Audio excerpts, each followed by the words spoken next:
Bismillahirrahmanirrahim. Kemarin kita sudah membahas terkait dengan sesuatu yang sangat disukai ketika berpuasa. Yang kemarin yang pertama menyegerakan berbuka, kemudian apa lagi, Bapak? Mengakhirkan sahur, kemudian yang ketiga adalah meninggalkan perkara yang tercela, perkara atau perkataan yang kotor seperti miso dan lain sebagainya. Kita sekarang akan membahas terkait dengan waktu atau hari yang kita tidak diperbolehkan untuk berpuasa. Wa yahrumu dan haram apa siyamu khamsati ayyamin, poso 5 pira-pira hari. Jadi ada 5 hari yang kita diharamkan untuk berpuasa. Apa saja itu? Yang pertama al-aidani, 2 hari raya. Apa saja, Pak? Idul Fitri, yang kedua adalah Idul Adha. Lah yang mengharamkan ini langsung Rasulullah SAW, sebagaimana hadis yang diriwayatkan oleh Abu Hurairah radhiyallahu an. Abu Hurairah ini nama asalnya ada yang tahu, Pak? Sinten? Orang Arab itu masyhur sekali memberikan nama dengan nama kunyah, Pak. Nama kunyah itu nama yang didahului dengan abun, ummun, bintun sama ibnun. Abun, ummun, bintun sama ibnun. Misalnya siapa namanya ini, Pak? Atok nggih. Mubarak misalnya. Mubarak ini putranya Pak Zaki, maka ketika jenengan memanggil sinten Mubarak ini tidak namanya tapi Ibnu Muzaki. Jadi anak lanangnya Pak Muzaki. Itu namanya kunyah, Pak. Namanya apa? Kunyah. Sama misalkan jenengan manggil Pak Zaki ini Abu Mubarak, berarti bapake sinten? Mubarak. Nah, itu masyhur sekali kalau di Arab. Sama dengan ini Abu Hurairah. Abu Hurairah itu kalau diartikan bapaknya kucing. Bapaknya kucing. Kenapa? Karena Abu Hurairah ini termasuk sahabat yang suka sekali dengan kucing, Pak. Makanya kalau ada orang yang suka dengan kucing, panggil saja Abu Hurairah. Abu Hurairah. Di Sinoman ini banyak sekali kucing berkeliaran. Nah, ini termasuk sahabat yang meriwayatkan hadis paling banyak di antara semua sahabat. Itu nama Abu Hurairah.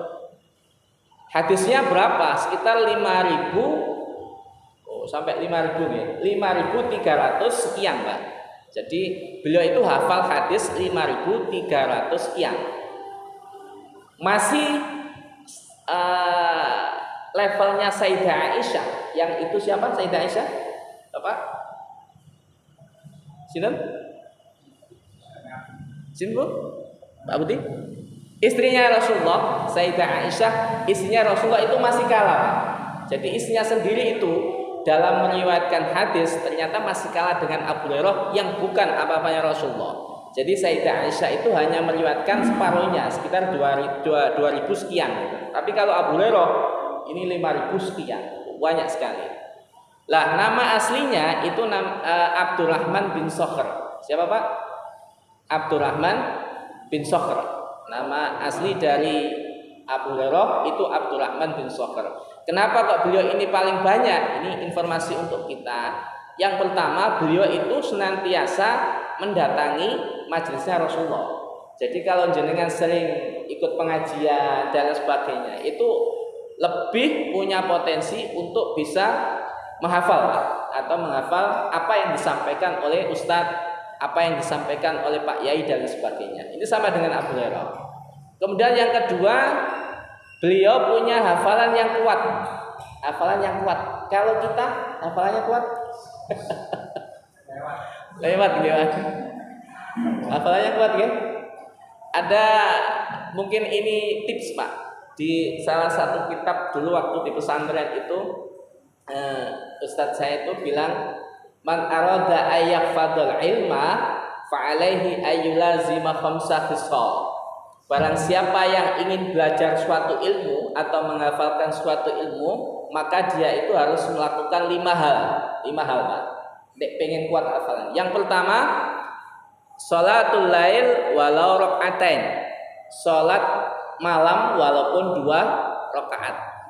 Masuk Pak, nggih jenengan ini? Masuk nggih? Alhamdulillah. Pun. Itu yang pertama, masuk nggih. Yang kedua, ayyakula litakwa la li syahwat. Jadi makannya itu bukan karena apa? Syahwat, Pak. Jadi kan kalau lihat makanan itu syahwat, pengen makan apa boten kira-kira? Boten nggih? Ayyakula litakwa la li syahwat. Jadi dia itu makan sekedarnya gitu. Jadi enggak kene enek makanan diambil, ini diambil, kono diambil, semuanya diambil. Boten seperti itu. Jadi dia betul-betul menjaga makanannya, Pak. Itu yang kedua. Yang ketiga, iki sing rada angel. At-taqwa fisirri wal alaniyah. Jadi takut kepada Allah dalam kondisi sir, itu artinya rahasia, dewean, wal alaniyah dan banyak orang, Pak. Kira-kira Pak ya. Kalau jenengan lebih sungkan mana, banyak orang apa sendirian? Banyak orang ya. Banyak orang ya. Kalau sendirian, jenengan kan tidak ada orang, tidak melihat orang gitu, tambah nemen gitu kan. Lah ini takwa dua-duanya. Jadi takut kepada Allah 2 kondisi, baik itu ada orang ataupun tidak ada orang. Oh, itu yang ketiga.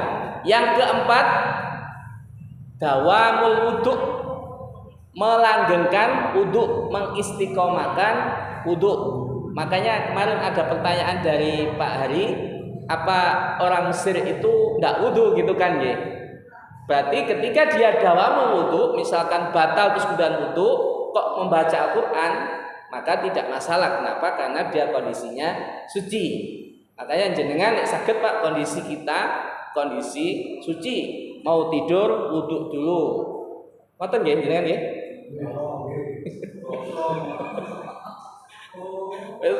Ngentut wudu seperti itu. Jadi kondisi suci. Pun. Yang terakhir as-siwaku apa?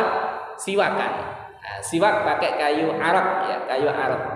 Jadi ada kayu khusus yang digunakan untuk siwak. Lah kalau tidak ada siwak, ya gosok gigi, Pak, gosok gigi. Nah itu, ketika ini bisa kita lakukan, insya Allah, Pak, insya Allah kita ketika mempelajari sesuatu, ilmu dan lain sebagainya, itu akan mudah kita dapatkan. Kemudian kalau kita ingin menghafal sesuatu, maka itu akan mudah dan tidak mudah untuk hilang. Tapi seusia kita, Pak, memang mudah menghafal tapi mudah hilang. Ada istilahnya nih, nggih, Pak Zakira. Mengukir di atas apa itu? Air. Belajar di waktu kecil, laksana mengukir di atas batu. Belajar di waktu dewasa, laksana mengukir di atas air. Itu ada makalahnya, Pak. At-ta'limu fis sighar kanaksi alal hajar. At-ta'limu fis sighar kanaksi alal hajar. Wa ta'limu fil kibar kanaksi alal ma. Belajar di waktu kecil itu seperti mengukir atau melukis di atas batu. Belajar di waktu dewasa itu seperti melukis di atas air.